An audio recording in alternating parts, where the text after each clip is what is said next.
नमो अरिहन्ताणं नमो सिद्धाणं नमो हरियाणं नमो वज्रायणं नमो सव्वसा येषु पञ्चनमोकारो सव्वपावपणासनो मङ्गलानं च सव्वं परमं वै मङ्गलम्। जय जगजीव जोनि वियाणो जगगुरु जगानंदो जगनाहो जगबंधो जय जगप्रियामहो भय जय सुयाण भवो तीर्थयराणम पश्चिमो जय जय गुरुलोगाणं जय महपामि सच्चिदानंद संपूर्णं विश्वज्ञं विश्वपावनं शंखेश्वर पुरोक्तं सं पार्श्वनाथं नमामि सर्वारिष्टप्रणाशाय सर्वाभीष्टार्थदायिने सर्वलब्धिनिधान श्री गौतम स्वामिने नमः। श्री सुधर्मा स्वामिने नमः। अज्ञानतिमिरान्धः ज्ञानं जनशलाकया नेत्रमुन्मीलितं येन तस्मै श्रीगुरवे नमः। धर्म लाभ बहुत आशीर्वाद। गंधर्वाद की इस 89वीं कक्षा में आप सभी का हार्दिक स्वागत है। जैसा कि हमने पूर्व कक्षा में जाना था कि जो आत्मा है वह शरीर कितने प्रकार की बनाती है, उस पर हमारी विशेष चर्चा चली थी, जिसमें हमने देखा था कि जो आत्मा है वह मूलतः 563 शरीर बनाती है, जिसमें हमने देखा था कि जो मनुष्य है उसके कितने शरीर बनते हैं, लगभग 303 शरीर बनते हैं। फिर हमने देखा था कि जो देवता होते हैं उनके 198 शरीर बनते हैं, नारकी हैं उनके 14 शरीर बनते हैं, देवता हैं सॉरी उनके एक इंद्रिय जो जीव होते हैं उनके हमने देखे थे 22 प्रकार के शरीर बनते हैं, और 2 इंद्रिय से लेकर जो पंचेंद्रिय जीव होते हैं उनके 48 शरीर बनते हैं। इस प्रकार से हमने देखा था। और ये भी चीज हमने देखी कि जो आत्मा है वही शरीर बनाती है, क्योंकि आत्मा को संसार में रहना है तो उसे शरीर बनाना आवश्यक है, लेकिन शरीर आत्मा को नहीं बना सकता। क्यों नहीं बना सकता, इसका भी हमने कारण देखा कि आत्मा शरीर के पास ऐसे कोई परमाणु तत्व, ऐसे तत्व ही नहीं है जो आत्मा को बना सके।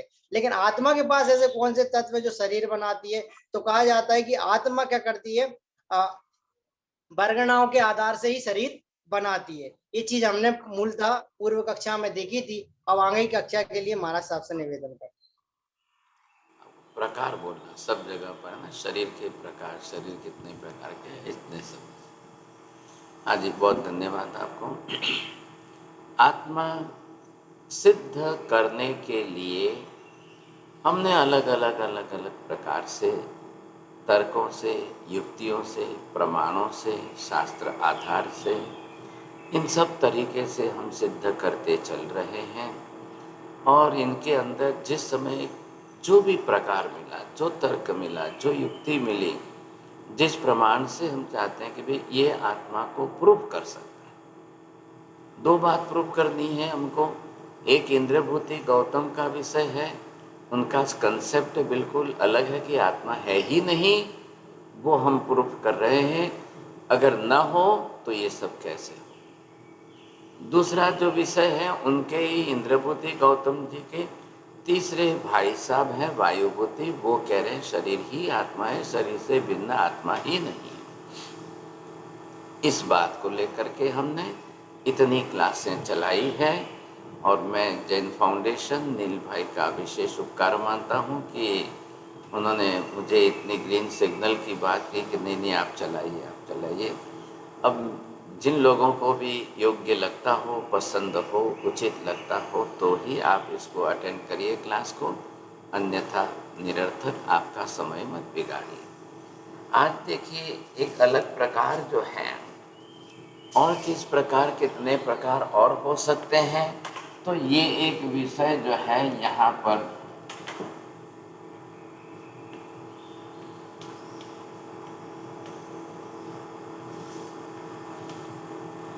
एक एंगल ये भी है। ये एंगल जो है कि पूर्व जन्म। अब आप ये सोच लिए पूर्व शब्द का अर्थ क्या होगा, जन्म शब्द का एंगल अर्थ क्या होता है, दो अलग अलग शब्द है। अब यहाँ पर अगर हम ये देखने जाए, पूर्व शब्द का ये अर्थ है पहले का, और ये है जन्म शब्द है। अब यहाँ पर दो शब्द इकट्ठे करके पूर्व जन्म ऐसा शब्द बनाया है। अगर हम ये सोचने जाए कि दोनों तरफ से जो है, अगर पूर्व का मतलब एट प्रेजेंट, आज जो वर्तमान में है, इससे पहले का, तो कैसे सिद्ध होगा कि नहीं होगा सामने। अब ये सिद्ध होगा तो किसके हिसाब से। नंबर 2, यहाँ पर जन्म तो है ही। अब जन्म तो सभी समझ रहे हैं, वर्तमान जन्म, पूर्व जन्म, पुनर्जन्म, 3 प्रकार हो गए साहब। अब वर्तमान जन्म के अंदर अगर हमने यहाँ पर काल की दृष्टि से विभाजन किया, अब काल की दृष्टि से विभाजन किया तो ये आ गए 3 काल आ गए, ये जो है भूतकाल आ गया। अब ये दूसरे नंबर पर वर्तमान काल है साहब, एट प्रेजेंट जिसको हम कहेंगे। तीसरे के अंदर ये भविष्य है, भूतकाल है, वर्तमान काल है, भविष्य काल है। आज हमारा जो वर्तमान के अंदर ये जन्म है, तो वर्तमान का जो जन्म है इसको आप नाम दे दीजिए, जिस जन्म में आप आए हो। हम यहाँ पर मनुष्य जन्म में आए हैं, कोई पशु जन्म में है, कोई पक्षी जन्म में है, कोई देव भव में है, कोई किस में है, कोई किस में है। अब हम यहाँ पर जो है, तो ये बात हो गई। इसके पहले का जो होगा, तो ये भूतकाल का भव है, तो इसको हम कहेंगे पूर्व जन्म। अब यहाँ पर ये जन्म हमारा पूरा हो जाएगा, और जब भविष्य में जाकर के आप जन्म लोगे, तब उसको हम कहेंगे पुनर्जन्म।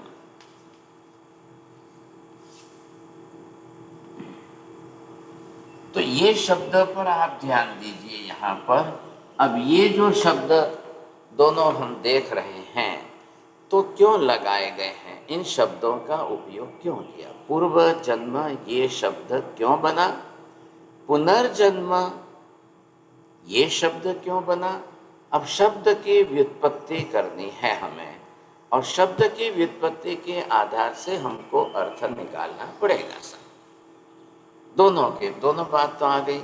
अब ये तो ठीक है कि वर्तमान जन्म है, आज भी तो हम आए तो हैं, जन्मे तो हैं, जन्म तो लिया है, जीवन तो बनाया है, शरीर तो धारण किया है, जो भी है। तो ये शब्द जब आएगा कि वर्तमान जन्म, तो इसके पहले का, अब क्या काल तो चल ही रहा है।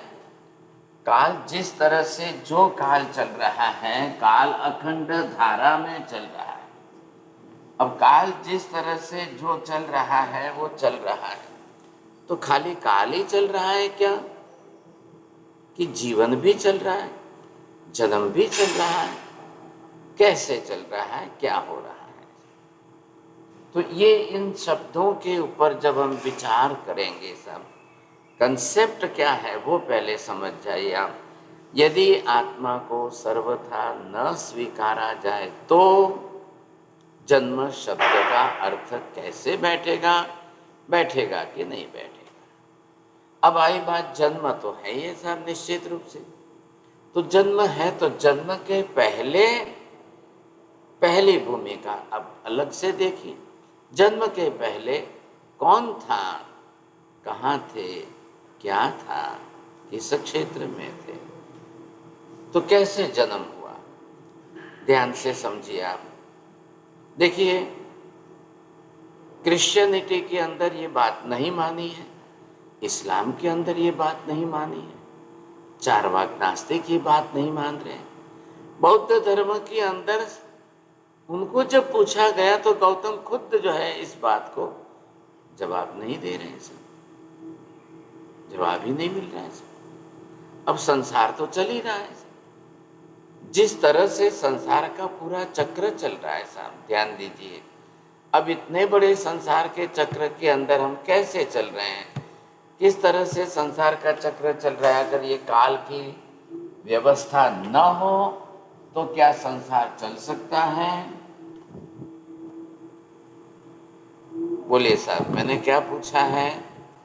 काल संसार चलाता है या काल की व्यवस्था न हो तो संसार चल सकता है?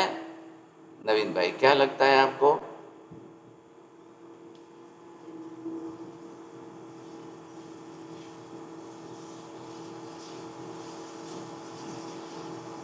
महाराज जी, लगता है काल संसार नहीं चलाता है, जीवन चलता है। उसको चलिए, समझाने के लिए काल की जरूरत है। अब ये देखिए, यहाँ पर हम के है, ये चक्र चल रहा है, ये संसार का चक्र है। अब जिस तरह से संसार का चक्र जैसा जिस तरह से चल रहा है, अब इस संसार के चक्र के अंदर बताइए आप, ये संसार चक्र किसका चल रहा है? जीव का चल रहा है, शरीर का चल रहा है, किसका चल रहा है? Meena ji, can you give the answer proper? Are you listening it properly और नॉट? बोलिए।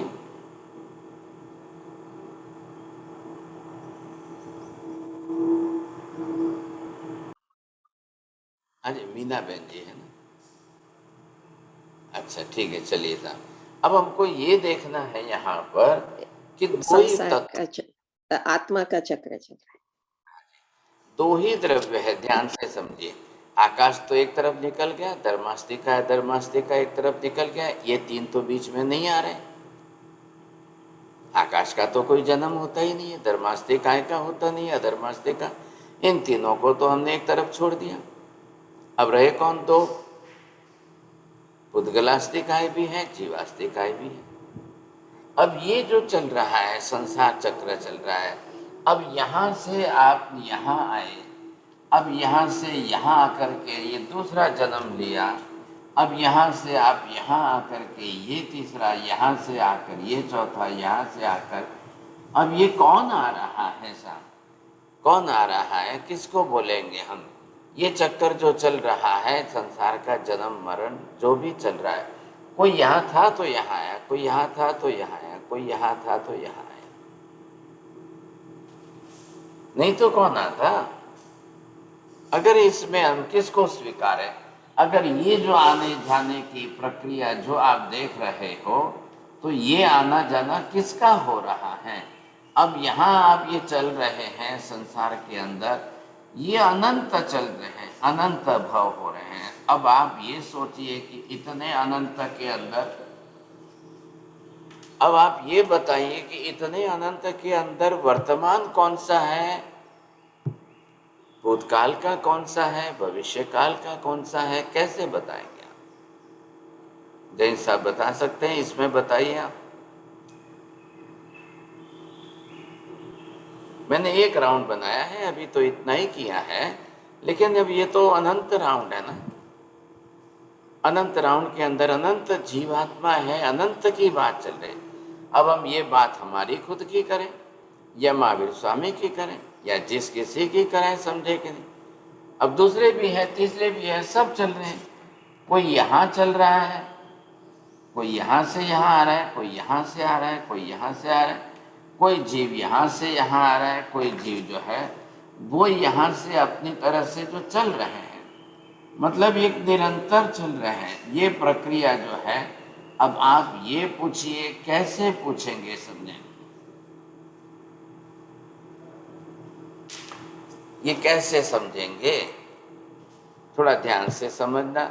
सिमंदर स्वामी को ऐसा प्रश्न पूछा गया कि हे भगवान, अनंत आवर्त है, इन अनंत आवर्तों के अंदर एक भी दिन ऐसा खाली गया कि जिसका कोई जन्म मरण ना हुआ हो।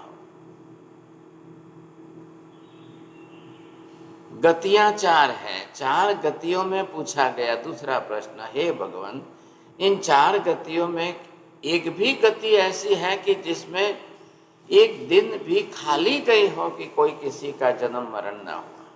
नंबर 3, 84 लाख जीव योनियां हैं, उसके बारे में प्रश्न पूछा गया कि हे भगवान 84 लाख जीव योनियों के अंदर एक भी योनि ऐसी है कि जिसमें एक दिन बिल्कुल खाली गई, किसी का जन्म ही नहीं हुआ, किसी का मरण ही नहीं हुआ, कोई जन्मा ही नहीं, कोई मरा ही नहीं है, ऐसा हुआ क्या?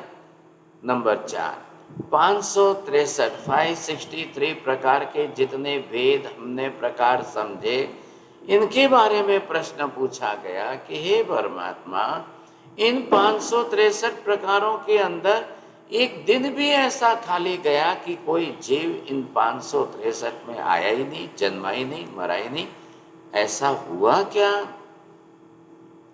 5 इंद्रियों के बारे में पूछा गया, ध्यान से सुनिए। 5वां प्रश्न, हे भगवान 1 इंद्रिय, 2 इंद्रिय, 3 इंद्रिय, 4 इंद्रिय, 5 इंद्रिय, 5 इंद्रियों के प्रकार के अंदर एक दिन भी अनंत काल में ऐसा खाली गया क्या कि जिस दिन इन 5 इंद्रियों में कोई जन्मा ही नहीं, कोई मरा ही नहीं, कोई आया ही नहीं, कोई गया ही नहीं।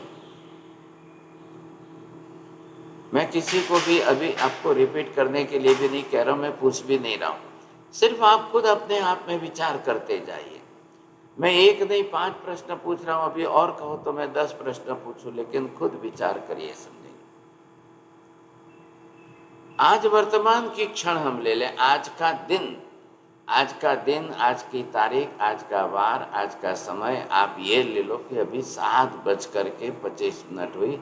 हे भगवान आज एक दिन भी संसार के अनंत काल में एक दिन भी खाली जाए क्या कि जिसमें कोई जीव जन्मे नहीं, कोई मरे नहीं, कोई आए नहीं, कोई जाए नहीं? ऐसा संभव हो सकता है क्या? अब प्रश्न अपने अपने आप हिसाब से आप समझ लेना। अब ये चक्कर तो चल रहा है, अनंत काल से चल रहा है, अनंत जीवों का चल रहा है, अनंत भव होते जा रहे हैं। सिमंदर स्वामी केवली भगवंत यही उत्तर देंगे, एक दिन खाली नहीं जा सकता है, एक दिन नहीं, आधा दिन नहीं, 1 कलाक खाली नहीं जा सकते, 1 मिनट खाली नहीं जा सकती है, 1 सेकंड खाली नहीं जा सकती है, और लास्ट शब्द सिमंदर स्वामी उपयोग करें, 1 समय खाली नहीं जा सकता। बस अब इसके बाद अब सिमंदर स्वामी के पास शब्द नहीं है कि कोई यूज कर सके। सोचिए ऐसी स्थिति के अंदर अनंत जीवों का चल रहा है। अब मुझे ये बताइए, आप इधर देख करके, मैं किसको वर्तमान कहूं, किसको भूतकाल का कहूं, किसको भविष्य काल का? काल तो एक मापक व्यवस्था है, काल तो सिर्फ एक मापक व्यवस्था है। आप यहां खड़े रहोगे तो ये भविष्य का हो गया, ये भूतकाल का हो गया। आप यहां खड़े रहोगे, यहां देखोगे तो ये भविष्य का हो जाएगा, इसके पहले का ये भूतकाल का हो जाएगा। अब जीव का आना जाना ये कहां से कैसे समझना, कैसे समझना? अब केवल ज्ञानी को, सिमंदर स्वामी को, इधर देखिए बोर्ड पर, केवल ज्ञानी सिमंदर स्वामी को ये भूतकाल के, भविष्यकाल के, वर्तमान काल के साइमल्टेनियसली एक साथ में सब दिखाई दे रहे, सब दिखाई दे रहे। अब कोई मेरे जैसी आत्मा जाकर के भगवान को भूतकाल के भाव पूछे, तो अगर मैं आज यहाँ हूं तो मेरे भूतकाल के भाव कहेंगे। मैं जाकर के यदि भगवान को भविष्य के भावी भव के बारे में पूछूं और मैं यहाँ हूं तो भगवान अब आगे के भवों के बारे में कहेंगे।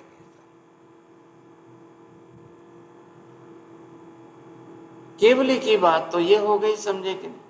अब हम ये विचार करें कि इतना जो है, इतने अनंत जीव जो है, अब वो कौन कहाँ से आए, कौन कहाँ से जन्मे, कौन कहाँ से मरे, कैसे होगा सर? थोड़ा ध्यान से देखना यहाँ पर। अब ये यहाँ पर जो है कोई एक जीव है और इसके ये जन्म लेने का एक जीव है, एक स्थान है। ये सांप है, तिर्यंत गति का सांप है। अब इस सांप के गर्भ में 100 जीव आए, 100 जीव एक साथ में। सांप ने 100 अंडे रखे, 100 बच्चे दिए। अब ये 100 जीव कहाँ से आए? अब यहां से कौन आया, यहां से कौन आया, यहां से कौन आया, यहां से कौन आया, यहां से कौन आया? अब जो भी आए हैं तो आए तो भूतकाल में से, सबके अलग अलग है ना। एक सांप अगर 100 अंडे दे रहा है, एक कुत्ती अगर 5 बच्चे पैदा कर रही है, एक पिग जो है 10 बच्चे पैदा कर रहा है। 10 जीव कौन है? 10 जीव कहाँ से आए? कौन है? कहीं ना कहीं से कोई तो आया है, कहीं ना कहीं से कोई तो आया है। कौन आया? कौन है? क्या शरीर आता है? शरीर आकर गर्भ में आकर जन्म लेगा? पहली बात हमको यहां समझनी पड़ेगी, समझेंगे? कौन आएगा? शरीर आकर जन्म लेगा क्या? अब शरीर तो आएगा नहीं, शरीर तो आता ही नहीं है सर। फिर दूसरा कौन बचा है?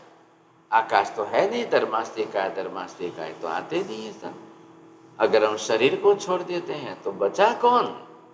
अस्थि कायात्मक 5 ही द्रव्य है, 6ठा द्रव्य ही नहीं है, तो फिर कौन आएगा सर? आप भले ही कोई जवाब मत दीजिए, लेकिन सोचते जाइए, सोचते जाइए, विचार करते जाइए। मैं सिर्फ आपको जो है तर्क दे रहा हूँ, युक्तियाँ दे रहा हूँ, प्रश्न उपस्थित कर रहा हूँ। आप खुद उसके बारे में बहुत अच्छी तरह से सोचते जाइए, आप खुद लिख लेना अपनी तरह से। तो ये हमको ख्याल आना चाहिए ना आखिर, तो नहीं तो कैसे चलेगा? हम समझ ही नहीं पाएंगे सर। अब जो है दुनिया के कई धर्म हैं अलग अलग, उन्होंने ना कह दिया, there is no past life, there is no previous life, there is no future life. अब क्या करेंगे आप? अब कैसे करना सोचो। ऐसी स्थिति के अंदर अब ये बात तो निश्चित हो गई कि संसार के अंदर तो अनंत अनंत जीव आ रहे हैं, जन्म तो ले रहे हैं, ये बात भी निश्चित है। ख्याल है? अब ये स्थान जो है ये भी आपको मालूम है। अब आपने ये भी देख लिया,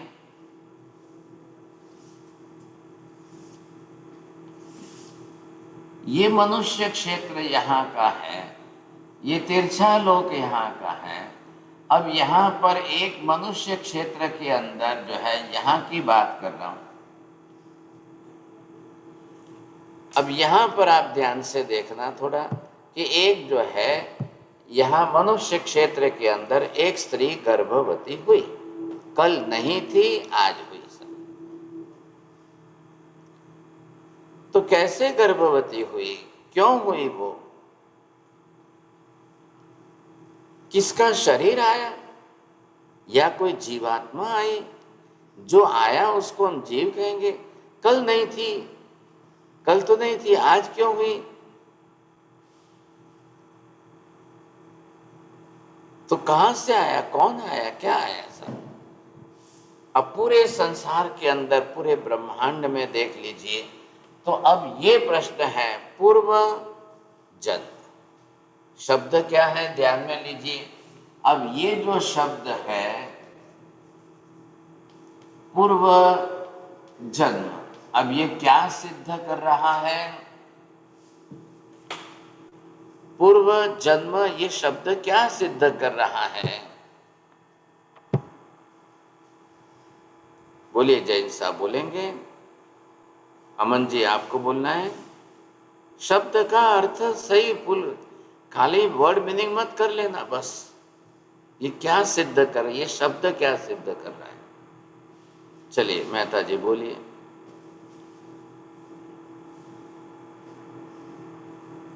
नहीं, चलिए साहब बोलिए। नवीन भाई, हाँ अच्छा बोलो, बोलना है तो बोलिए आप जल्दी। चलिए आपका नहीं। हाँ जी महाराज जी, मैं समझता हाँ, हूँ एक जीव कहीं कहाँ से आया, कौन सी गति में से आया, और अब बस ये शब्द का अर्थ करिए पहले बस। पूर्व पहले से पहले कहाँ था, कहाँ से आया, कौन था चलिए वो पूर्व। आगे बोलिए अशोक जी, क्या बोलना चाहते हैं?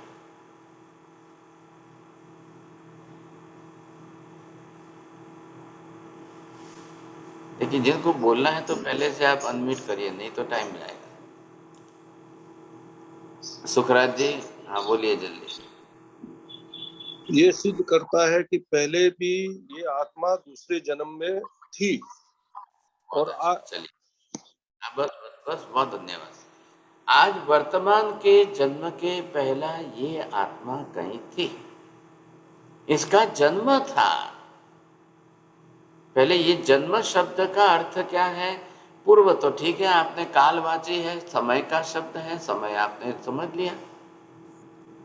आज यहाँ पर जो है, आज एक स्त्री ने कंसीव किया है, हालांकि आज का तो पता नहीं चलेगा, लेकिन ये है कि कोई जीव केवली अगर कहे कि आ जाए। महावीर स्वामी भगवान के बारे में इंद्र महाराज ने देवलोक से कहा, आषाढ़ सुदी छठ की रात्रि को महावीर स्वामी की आत्मा देवानंदा माता के गर्भ में प्रवेश की। चलो हमारा तो किसी को पता ही नहीं चलता है ना। च्यवन कल्याणक महेंद्र भाई, તમારું ચ્યવન કલ્યાણક થયું હતું? કોનું થયું હતું ચ્યવન કલ્યાણક? હાથ ઉપર કરો। किसका च्यवन कल्याणक? कल्याणक शब्द छोड़ दो, चलो किसका च्यवन हुआ था? ललिता बहन बोलो। सबका हुआ है च्यवन, सबका हुआ है, सबका होता है। खाली तीर्थंकर के लिए कल्याणक शब्द जोड़ा है, ख्याल है कि नहीं? और तीर्थंकर के लिए कल्याणक शब्द जोड़ा है, और इंद्र महाराज अवधि ज्ञानी है, उन्होंने कहा है। त्रिशला माता या देवानंदा माता कहने नहीं गई, उसने नहीं कहा कि अभी अभी मुझे जो है गर्भधारणा हो चुकी है, ऐसा नहीं कहने गई है वो। एक भी तीर्थंकर की माता कहने नहीं गई कि हाँ हाँ हाँ मेरे गर्भधारणा हो गई है। लेकिन तीर्थंकर नाम कर्म जो पूर्व में उपार्जन किया था, उसके कारण 14 स्वप्न जो आए, वो स्वप्न भगवान आने के बाद ही आएंगे। और भगवान आज आए, छठ को आए, और 14 स्वप्न माता जी ने कल पाचम को देख लिया था क्या? या 14 स्वप्ने भगवान माता जी सातम को देखेगी क्या? मेरी बात पर ध्यान दीजिए, सोचिए। पोष दशमी के दिन तो भगवान पार्श्वनाथ का तो जन्म है, तो च्यवन कब हुआ था? तो 24 ही तीर्थंकर भगवंतों की च्यवन की तिथि फिक्स है, बरोबर है? आप जन्म मत पकड़िए। महावीर स्वामी का जन्म चैत्र सुदी 13 को है, लेकिन आषाढ़ सुदी छठ की रात को उनका च्यवन है। च्यवन मतलब क्या हुआ? ये यहाँ पर जो थे, ये 10वां प्राणत देवलोक है, और इस प्राणत देवलोक के अंदर ये 10वां प्राणत देवलोक नाम दिया है। यहाँ पर महावीर स्वामी की आत्मा ये जो देव के रूप में थे, इसको कहा हमने ये पूर्व का जन्म से, बरोबर है? इधर देखिए आप, अब आपको ये ख्याल आ जाना चाहिए, ये महावीर स्वामी की आत्मा यहाँ पर 10वें प्राणत देवलोक के अंदर है, 26वें जन्म के अंदर है, वो पूर्व जन्म है। अब वहां से जब उनका आयुष्य पूरा होगा तब वो आत्मा वहां से उतरेगी। अब वहां का पूरा होगा तब जाकर के आप इसको, ये देवानंदा माता के गर्भ में आए तो अब ये वर्तमान जन्म होगा, ये पूर्व जन्म हो गया। हमारा भी तो इसी तरह से हुआ है ना, सबका हुआ है। एक एक सांप के गर्भ में 100 बच्चे आए हैं और 100 ने अंडे बनाए हैं, 100 ने। और एक सांप जो है, अब वो गर्भकाल उसका नियत है, सांप कितने काल में अपने शरीर में 100 अंडे रख करके बाद में जन्म देगा।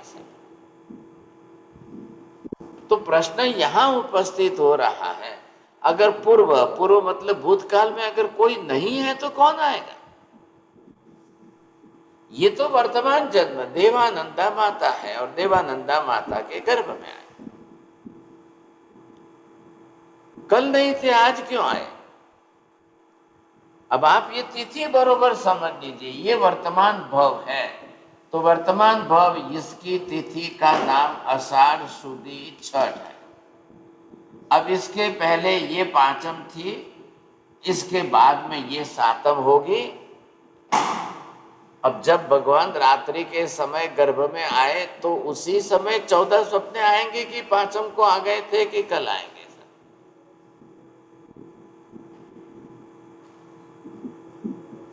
त्रिशला माता है। अब ये त्रिशला माता की बात करें हम, अब ये जो है ये त्रिशला माता अपनी तरफ से ये 3 बात यहां पर लीजिए साहब।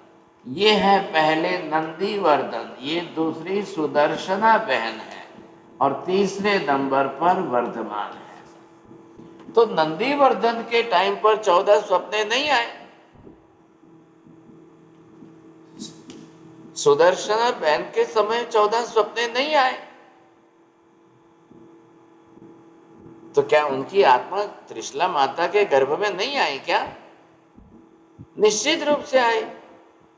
क्यों आगम शास्त्रों के अंदर कहीं पर भी नंदीवर्धन की च्यवन की तिथि क्यों नहीं लिखी गई? उनकी बहन की च्यवन की तिथि क्यों नहीं लिखी गई? तीनों की माता त्रिशला एक ही है, तीनों को जन्म देने वाली माता त्रिशला एक ही है। जब जो है वर्धमान स्वामी महावीर स्वामी जब आषाढ़ सुदी छठ की रात्रि को माता के गर्भ में पधारे, ये 14 स्वप्ने इस आषाढ़ सुदी छठ की रात को ही आएंगे। सातम नहीं होगी, पांचम भी नहीं थी, तो 14 स्वप्ने तो खाली भगवान के आगमन का संकेत है,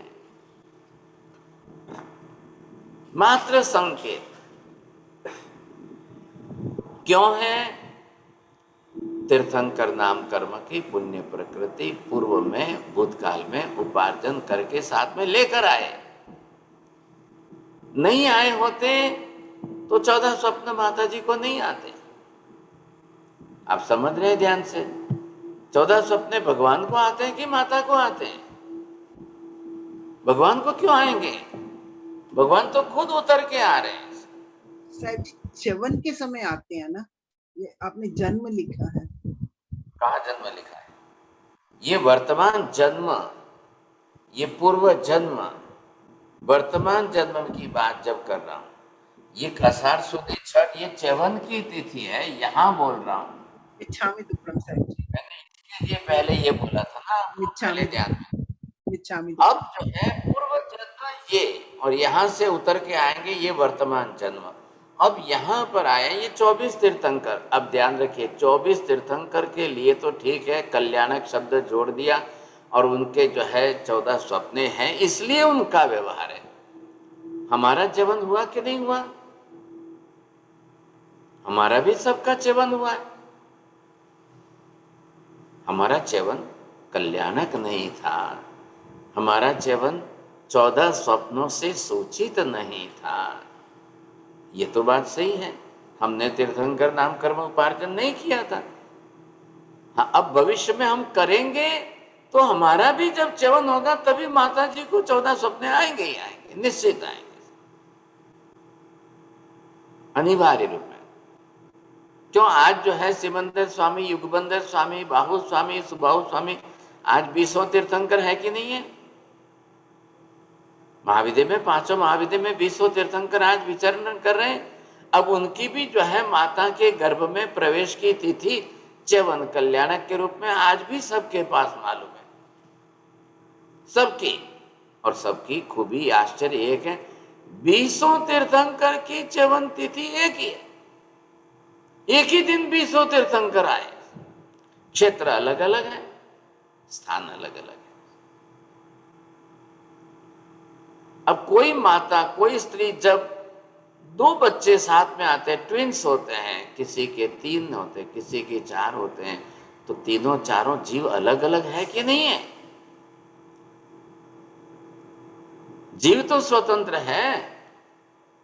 तो एक बात तो निश्चित हो गई, जो आएगा वो कौन आएगा? शरीर तो नहीं आएगा साहब। क्यों शरीर नहीं आएगा? वहां देवलोक के देवता का च्यवन, पूर्व जन्म जो जीवन जी रहे थे, चल रहे थे, उनकी मृत्यु हुई। हमारी यहां मृत्यु होती है, वहां उनकी मृत्यु होती है। क्या मीनिंग है मृत्यु का? शब्द का अर्थ क्या है जैन साहब? साहब, मृत्यु का मतलब है कि आत्मा के ऊपर जो पुद्गल हैं वो चले गए। ऐसा समझ के बोलिए ना, बहुत अच्छी तरह से नीति मैन बोलिए। मृत्यु शब्द का अर्थ क्या हुआ?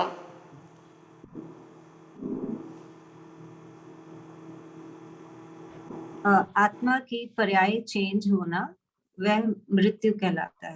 एक पर्याय से दूसरी पर्याय में जाना। चलिए संगीता बहन छल्लानी जी बोलेंगे? आप बोलना हो तो बोलना। चलिए हाँ, श्वेता बहन शाह बोलिए। आयुष्य कर्म पूरा होना गुरुदेव। बहुत अच्छी बात है। चलिए और एक शब्द चाहिए साहब, और किसको बोलना है? सुकंद राज जी बोलिए, बोलिए। जीव शरीर छोड़ के जाता है मार। बस बात पूरी हो गई। एक जीवात्मा वो शरीर को छोड़ करके चला जाए, उसको हमने मृत्यु शब्द की भाषा में उपयोग किया है। अब वो मरे, वहां शरीर छोड़े, तो देवलोक में मरना मतलब उसको च्यवन बोलते हैं। देवलोक की भाषा में, वहां की लैंग्वेज में, वहां च्यवन शब्द है, हमारे यहाँ मृत्यु शब्द है, मरना शब्द है। अब वो वहां शरीर छोड़ेगी तब यहाँ आएगी कि शरीर साथ में लेकर आएगी? वहां का शरीर लेकर के यहां पर आएगी तो चलेगा? कैसे चलेगा साहब? वहां का शरीर वैक्रिय शरीर है। वैक्रिय शरीर उनका भी तो वहां का जैसा है। अब जो हाइट हो, शरीर हो, जैसा वो लेकर के आकर के यहां माता के गर्भ में प्रवेश कर ही नहीं सकते। इतना बड़ा शरीर लेकर के आके कौन माता के गर्भ में प्रवेश करेगा? संभव नहीं है। खाली देवलोक के महावीर स्वामी की बात नहीं है, पूरे संसार के 14 राजलोक में जो भी कोई जीवात्मा हो, वो भूतकाल का, पूर्व जन्म का शरीर लेकर साथ में नहीं आ सकता है। संभव ही नहीं है। पूर्व जन्म का शरीर छोड़ करके कौन आता है? वो है आत्मा। क्योंकि पूर्व का जन्म का शरीर किसने धारण किया हुआ था? वो किसका भव था? वो किसका शरीर था? शरीर बिना आत्मा के होता ही नहीं है, और बिना आत्मा का शरीर, मृत शरीर जो डेड बॉडी होते, उसको कोई रखता ही नहीं है। बहुत जल्दी जाकर के जला देते हैं, खेल खत्म। हाँ ठीक है, अब कोई जलाता है, कोई गाड़ता है, कोई क्या करता है, वो उनके हिसाब के, उनके उनके जो संस्कार है, धर्म के संस्कार है, तो करते हैं, करेंगे साहब। उनको हम क्या कह सकते हैं, समझेंगे? तो कौन थे? यहाँ पर ये पूर्व का जन्म था, तो पूर्व के जन्म में वो भी अपना शरीर धारण करके जीवन जी रहे थे कि नहीं? जब उनका काल पूरा हुआ, आयुष्य समाप्त हुआ, उन्होंने जब शरीर छोड़ दिया, अब शरीर छोड़ने के बाद अगर आत्मा सर्व कर्म मुक्त होती है तो ही मोक्ष में जाएगी, नहीं तो संसार में तो सभी शरीरधारी है। अब ये जो है यहाँ ये मोक्ष है कि यहाँ पर अगर कोई आत्मा है तो वो जिस तरह से है, उनको शरीर नहीं है।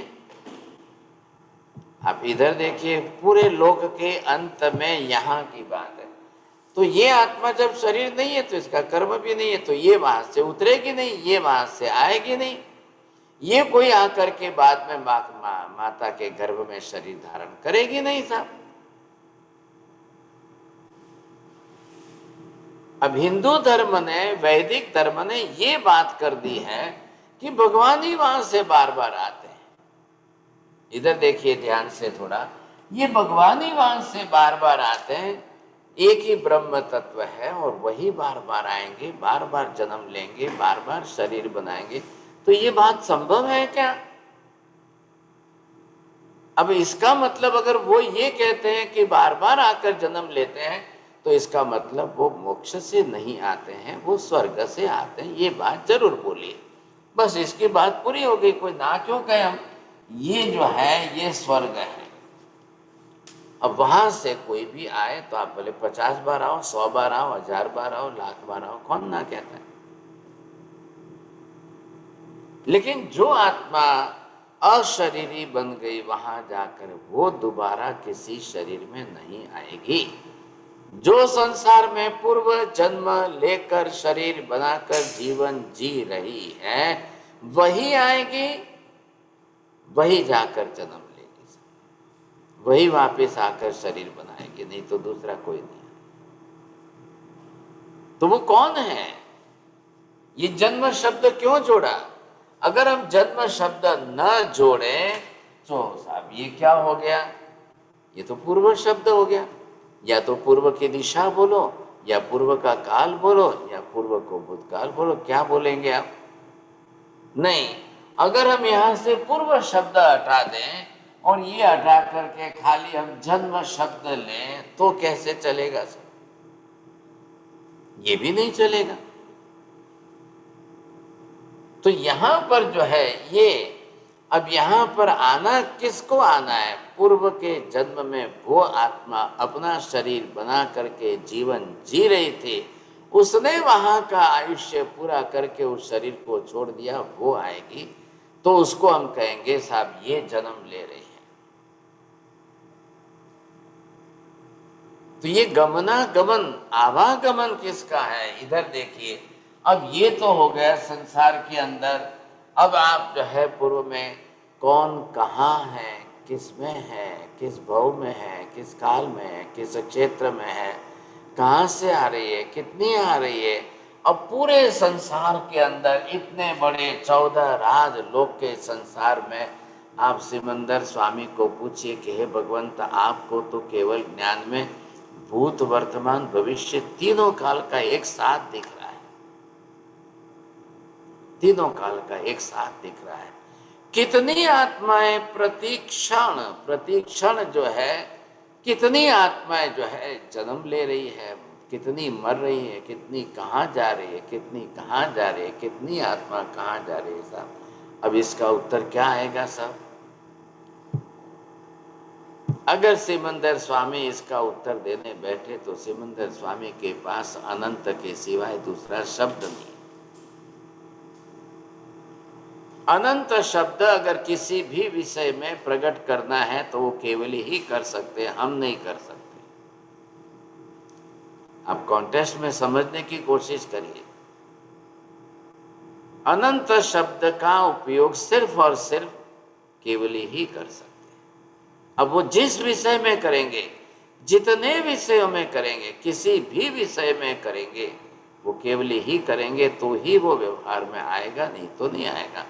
हम छद्मस्त जीव हैं, हम कैसे कर सकते हैं साहब? अनंत शब्द का उपयोग हम नहीं कर सकते। आत्मा के प्रदेश असंख्य है, उधर क्या हम अनंत बोल देंगे? नहीं चलेगा। तो जो केवली ने बोला है कि आत्मा के प्रदेश असंख्य ही होते हैं, तो हमको असंख्य ही शब्द प्रयोग करना पड़ेगा, दूसरा शब्द हम नहीं बोल सकते। अब केवल ये शब्द बोल रहे हैं कि प्रति क्षण इतने इस संसार के अंदर अनंत आत्माएं अपना शरीर छोड़ रही है, अनंत आत्माएं जाकर दूसरा शरीर बना रही है, अनंत आत्माएं मर रही हैं, अनंत आत्माएं जाकर के नया शरीर बना रही हैं। एक आलू प्याज भी अगर जो है आपने कुकर में डाला और बॉईल किया तो हो गई साहब, अनंत जीव की हिंसा हो गई। अब वो अनंत मरे कि नहीं मरे कुकर में? कहां गए? कहां गए? आप ये तो नहीं बोल सकते कुकर हमने बिल्कुल टाइट पैक करके रखा है, सीटी भी नहीं बजी है, वो अनंत आत्माएं को आलू प्याज की कहाँ चली जाएगी? कैसे जाएगी? जा ही नहीं सकती है। भाई साहब, आत्मा को जाना हो तो कुकर का पैकिंग या किसी का कुछ नहीं देखना है, कुछ भी नहीं देखना है। अब आपने एक व्यक्ति ने अपने घर में एक आलू को है कुकर में बाफा है, अब संसार के अंदर प्रति क्षण देखिए कितने कुकर में कितने आलू बफ रहे हैं, कितने चढ़ रहे हैं, इसका हिसाब कौन करेगा? एक आलू प्याज में अनंत जीव है तो इतने पूरे संसार के अंदर कितने आलू प्याज हो गए, कितने जीव हो गए। अब केवली क्या उत्तर देंगे? बोले केवली क्या, किस भाषा में उपयोग उत्तर देंगे? तो क्या बोलना पड़ेगा? अनंत के साथ अनंत का गुणाकार करके अनंत अनंत ही बोलना पड़ेगा। आपको मनुष्य का तो ख्याल आ रहा है, लेकिन आलू प्याज के जीव गए आए, जीव जन्मे और मरे, जन्मे और मरे, उसका क्यों नहीं ख्याल आ रहा है? अब उनका भी तो जन्म, उनका भी च्यवन, उनका भी मरण, उनका भी जन्म हो रहा है, बरोबर हो रहा है सब। तो कौन जीव, कितने जीव, कहाँ जीव, ये पूरा 14 राज लोग आप देख रहे हो, अच्छी तरह से देखिए। अब पूरे 14 राज लोग के अंदर पूरे संसार में कहीं पर भी मोक्ष में सिद्ध आत्मा को छोड़कर कोई भी जीव बिना शरीर का नहीं है। एक भी जीव बिना शरीर का नहीं है। संसार में कोई बिना शरीर का रह ही नहीं सकता है। सिर्फ मोक्ष में गई अशरीरी आत्मा, उनकी बात अलग है, समझे, उन्होंने सर्व कर्म क्षय कर लिए। तो सबको जन्म लेना है, सबको मरना है, सबको जीवन जीना है, सबको मरना है। हाँ जी, अब अपने अपने कर्म के हिसाब से आयुष्य का कालमान सबका कम ज्यादा अलग अलग है। कालमान सबका अलग अलग है, प्रमाण सबका अलग अलग है, कम ज्यादा सबका रहेगा।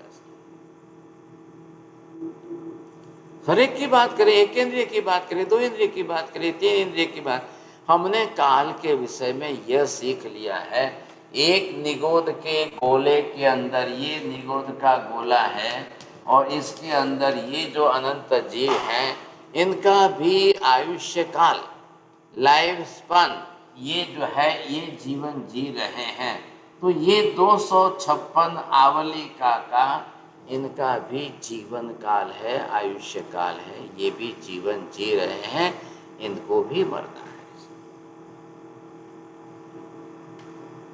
अब इसके हिसाब से हम पूर्व जन्म के हिसाब से यहाँ आत्म सिद्धि कर रहे हैं। कंसेप्ट ये है, पहले इस पॉइंट को समझिए। तो ये जो आपने विषय लिया है कि पूर्व जन्म, पूर्व में कौन था? पूर्व में, भूतकाल में, आज से, आज ये जन्म है, कल कौन था? आप ये तो किसी को नहीं कह सकते। आज हमारे घर में एक यहाँ पर एक कन्या है, अब वो कन्या तो गर्भवती तो नहीं है, अब वो बड़ी होगी, युवती होगी, शादी होगी, किसी की पत्नी बनेगी, तब जाकर कब किसी को गर्भ ठहरेगा, रहेगा, वो कंसीव करेगी, गर्भ धारणा होगी। तो वो कौन है? वो कौन है जिसने गर्भ धारणा की है? क्यों आज गर्भधारणा हुई, कल क्यों नहीं हुई थी, भूतकाल में कौन था साहब। अब साइंस भी इसके पीछे लगा हुआ है, but science can not say that it is the only the ovum of the female body, not at all. And science cannot prove that it is only the sperms of from the male body, not at all, but it is the different, all totally different. अब ये जो mail और female में, स्त्री पुरुष में, पति पत्नी में, सेक्सुअल रिलेशन में तो रोज होना है, रोज क्यों नहीं गर्भधारणा हो रही, प्रतिदिन क्यों नहीं हो रही। ये स्पर्म्स और ओवम का कॉम्बिनेशन होगा नहीं होगा, होगा नहीं होगा, होता रहेगा, फिर भी कोई जीवात्मा नहीं आएगी, तब तक कोई गर्भधारणा नहीं होगी। जीवात्मा का आना बहुत अनिवार्य है। तो वो कौन है? अगर नहीं है, महावीर कह रहे हैं गौतम, अगर कोई आत्मा ही नहीं है ही नहीं, तो कैसे जन्म हो रहा है, कौन आ रहा है, किसका जन्म हो रहा है। शरीर तो आता ही नहीं है साहब, जो भी शरीर हमारे, हम तो सब जला ही देते हैं, अग्नि संस्कार करते हैं ना। भले कोई गाड़ता है तो ठीक है, उनके हिसाब से वो गाड़ देते हैं, बात अलग है, वो उनके धर्म के संस्कार है। अब वो ये ना कह रहे, निषेध कर रहे हैं साहब, क्योंकि सब वो अलग शरीर से अलग आत्मा नहीं मानेंगे, इसलिए निषेध करेंगे। नहीं नहीं नहीं, तो क्यों गाड़ रहे हैं, क्यों कब्र में सुला के रख रहे हैं साहब। The day of judgment will come, the god will come back again, he will ring the bell, all those who are sleeping in the grave, they will awake and they will come back again. अब ये धारणा बना करके वो कब्रिस्तान के अंदर grave में रख रहे हैं सब। अब सबके अपने अपने संस्कार हैं, हम उसकी बात बाद में करेंगे। पहले हमको यहाँ आज आपको पूर्व जन्म के कारण आत्मा सिद्धि कैसे हो सकती है, ये आपको पॉइंट बरोबर देना है। वायुभूति को कहा गया महावीर ने कि पूर्व में अगर आपके मत से शरीर और आत्मा एक ही हो, शरीर अलग नहीं और आत्मा अलग नहीं, दोनों एक ही हो, तो आज माता के गर्भ में कौन आया है?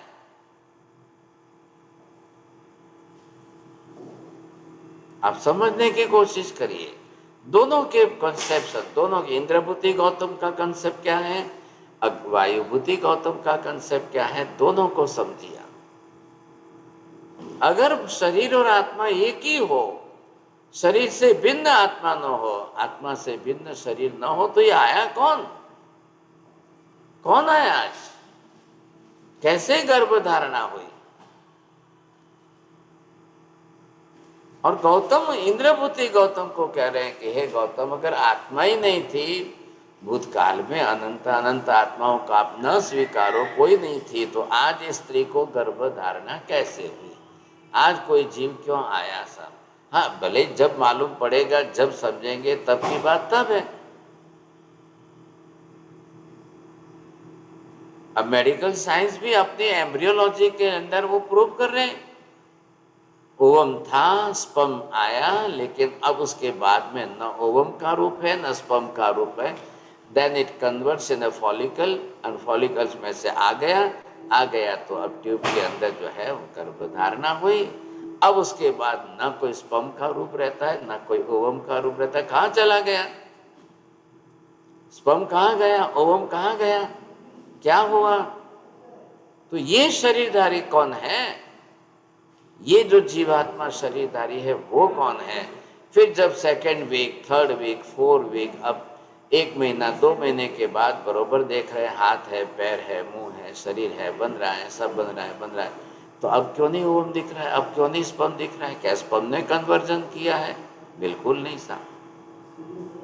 साइंस के सामने बड़े प्रश्न खड़े हैं, अब हम उसकी विचारणा करें, उसके अंदर से विचारणा करें। और आप लोगों में से कोई हो तो आप जरूर स्टडी करना, जो माइक्रोबायोलॉजिस्ट वाले हो, कोई डेंटिस्ट, कोई डॉक्टर वगैरह हो, तो आप मुझे भी जवाब देना, सब स्टडी करके बताना, सबके ख्याल आ जाएगा। चलो चलो चलो चलो, मैं तो घड़ी नहीं देख पाया, टाइम तो पूरा हो गया, 8:03 ऊपर हो गई। सेकंड क्लास भी हमको लेनी है, तो क्षमा करना, आज प्रश्नोत्तरी पॉसिबल नहीं बनेगी, सेकंड क्लास चालू करनी है।